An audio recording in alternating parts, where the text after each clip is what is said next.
I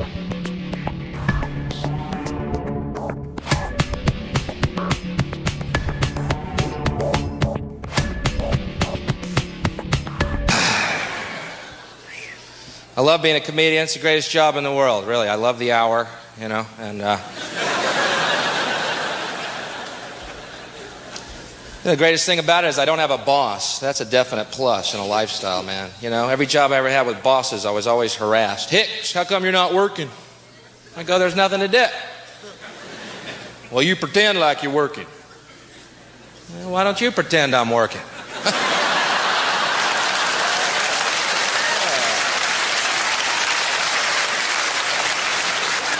Yeah, man, you get paid more than me, you fantasize. Yeah, I'll pretend I'm mopping. Knock yourself out. I'll pretend they're buying stuff. We can close up. Hey YouTube land, welcome back to another action figure review by Tichondrous. Today we're having a look at a figure of a real life person, which is kind of usually unusual. Well, I suppose most figures are, or most movie figures are based on real life actors, but this is actually based on an actual comedian. So it's not more of a personality or a character that he played, but his own a figure based on himself, and it's the late great Bill Hicks. So if you're not familiar with Bill Hicks, he was a prolific comedian from during the 90s, but he sadly passed away at a very young age in 1994. So on the back of the box you can see this is Bill Hicks, the master of edgy and observational comedy, made waves in his time for his sarcastic and satiric commentary on society, but don't let his brutal honesty fool you, for Bill Hicks had a pretty satisfying philosophy on life: it's just a ride. So this was a three-wave figure line, and the other characters is Lenny Bruce and Joan Rivers. Now I'm more familiar with Joan Rivers than I am with Lenny Bruce, but I did look up Lenny Bruce. I had a look at a couple of videos, and he is quintessentially the godfather of edgy comedy. So if you like comedians such as Bill Burr, Bill Hicks, George Carlin, Lenny Bruce was kind of predates those. Even comedians like Eddie Murphy with his 80s Eddie Murphy, with his edgy comedic roles, even Richard Pryor. And Lenny Bruce, I believe, was around during, I want to say, I could be getting it wrong because I'd have to look it up, and I don't have anything to look it up with me at the moment, but I think he was like early 30s, 1930s to the 50s kind of thing. So he predates a lot of those kind of edgy comedians, but he was essentially blacklisted for his comedic routine. He got banned from several places and from comedy clubs because his comedy or his set pieces were very controversial for the time, and probably still are. So if you want to look him up, I do recommend having a look at him. I think there's a video on kind of life and on ultimately death. Again, he was another comedian that died. I believe he died young enough. He had like a tragic kind of history, but he was a kind of prolific comedian, and he was one of those comedians that started the whole edgy satire style comedy acts from an early age. So that's enough of me ranting about Lenny Bruce. As I said, I don't know much about him. I don't know much about his early stuff. I did watch a quick video on his thing many weeks ago just to see who he was, and he did pop into mind about how he kind of created this stuff. But this is for Bill Hicks. So Bill Hicks, again, was another comedian, a short-lived comedian, unfortunately, because he passed away at a very early age. I think he was he 49? I think he might have been just around 49, or he might have been even before his 40s when he passed away. But he was a very talented comedian, and this is done by a company called Nacelle. Now, if you're not familiar with this Nacelle company, they are the company that were doing the Sectors line. So this is one of the reasons why I wanted to pick up this figure, is because they're doing the Sectors line, and they're also doing figures based on the TV series The Expanse. Now, I believe those figures haven't dropped yet at the time of this recording. They're still pre-ordered or pre-orderable. I picked this guy up in Big Bad Toy Store. He, along with the other 3 figures in the wave, were available. Bill Hicks was the first one I wanted. I wanted to see how good they could do, because it's a relatively new company that I'm not too familiar with. Their previous figure line was the RoboForce figure line, the kind of RoboForce reimagined line. So they weren't dealing with they weren't dealing with any human characters in that line. So I wanted to see how they would tackle more human, and characters that are based on actual people as well. So, and for the most part, it isn't too bad. So he comes in a window box packaging. It's quite a colourful box. Has a very 70s look to it, which is kind of interesting considering his time frame is more from the 90s. But I suppose it is what it is. You get a microphone stand with a microphone. It is a detachable microphone. So I would stress, be very careful with this piece, because it is very prone to, like, it's not really held on too much. It will fall off. If it gets knocked, it can go flying. But it is detailed. You can see where the actual piece of the microphone is. It's not just flat silver paint on it. There's actually sculpted detail on the microphone, which isn't too bad. And you can actually see this stand that has that thing for kind of adjusting the height on the stand. So it's not just it's not just a stick with a microphone on it. They did actually detail it a small bit. He does hold the microphone in his hand. So if you want him to hold the microphone, he can do it. He only has the one gripping hand, and he can do a stand-up gig for you if you want. But he does have the ability to actually hold that. Now, I will say the face sculpt is pretty good. The only thing I'm not liking on it is how they tackle the skin tone. I really think it would have been nicer if they had used skin tone plastic, similar to how, if I bring in Hammond here, this is the Jurassic Park Hammond collection, or Amber collection Hammond.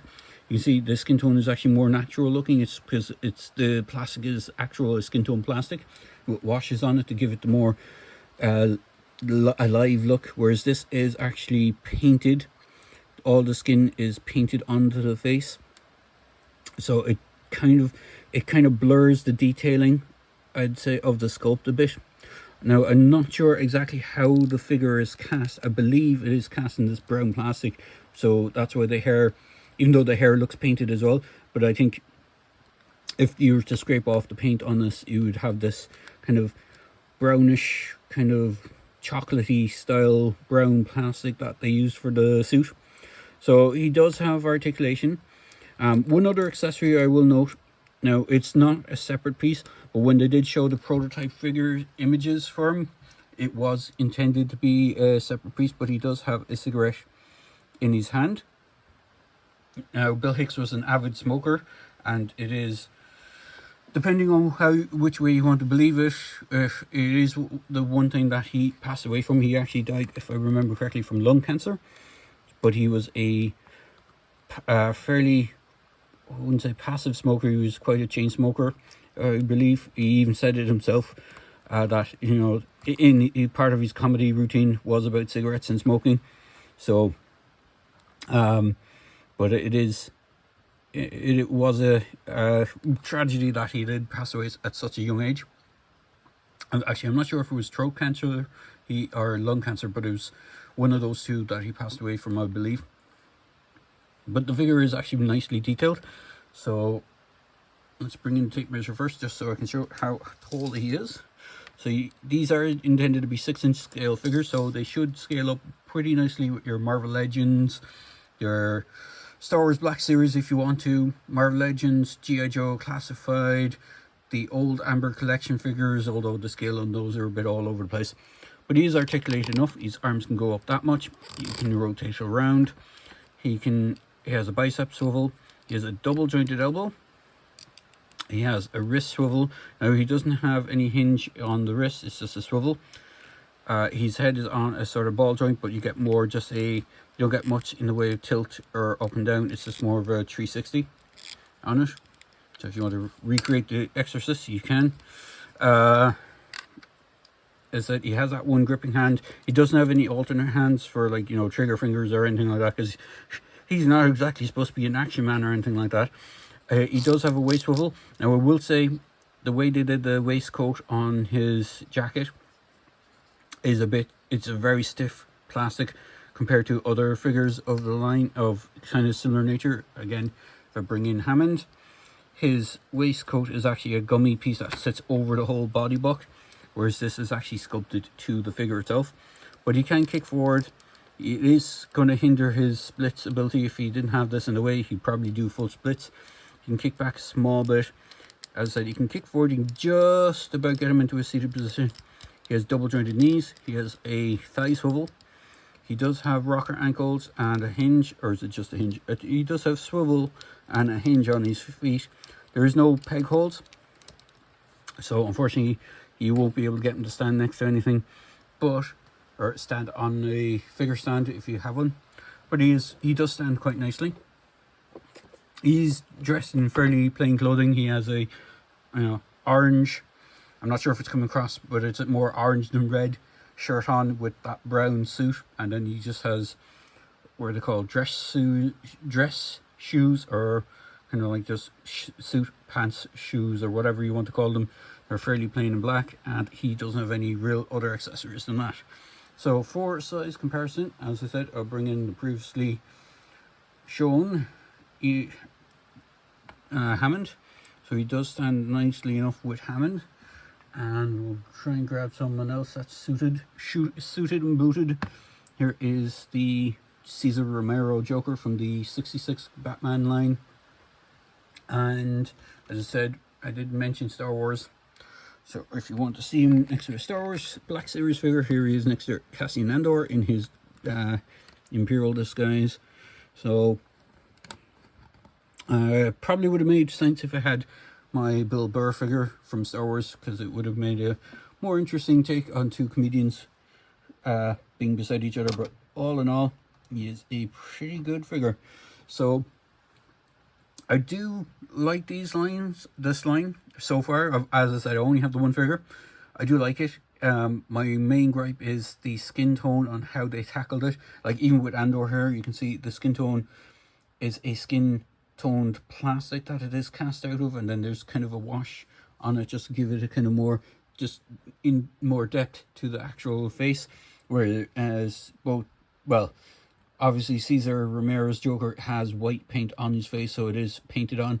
But even with the McFarlane style paint apps, you can still see the detailing, whereas this is kind of a bit more blobby.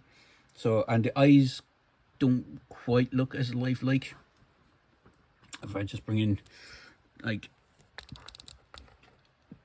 this has a bit more definition to the eye, around the eye itself. You see they have done that kind of black thing. I know it's a kind of not natural thing, but for figures it kind of makes the eyes pop out a bit better, whereas they didn't with the Bill Hicks figure. They didn't do that kind of black, what do you call it? We'd probably call it eyeliner. It's not exactly eyeliner, but it's just around the pupil to give it definition, even though it's not a natural thing. I think even Cassian figure has some kind of, it has a little bit of more definition to the eyes. If they had done that with these figures, it probably would make him pop a bit more. But all in all, minor gripes aside, QC issues, I haven't had any QC issue with him, so he isn't too bad. As the paint application, I wouldn't consider a QC issue, because that is the way they were intended to come out of the factory. So unless they do later runs and course correct the figures, like reissue them with a better paint application on the face, that would be kind of cool. But all in all, he is what he is as you get him. So not a bad figure. I do recommend getting him if you're a fan of some comedians. I know there was a second wave planned, and I'm trying to remember who was in the second wave, but there was at least 2 waves of these figures planned. Even the Joan Rivers figure, a lot of people are a fan of Joan Rivers, so it wouldn't be too bad a figure to pick up. I myself, as I said, is are a fan of Bill Hicks, and I always enjoyed his comedy routine. So I might try and show a few links to some of the videos if there's some up on YouTube in the description below, or I might throw some clips in here and there throughout this video, and you're probably going to watch this at the very end going, why are you saying it now and not at the start? So there you go, guys. I hope you enjoyed this video review, and as always, please feel free to like, comment and subscribe, and hopefully you have a great day. Thanks for watching my video. Cheers.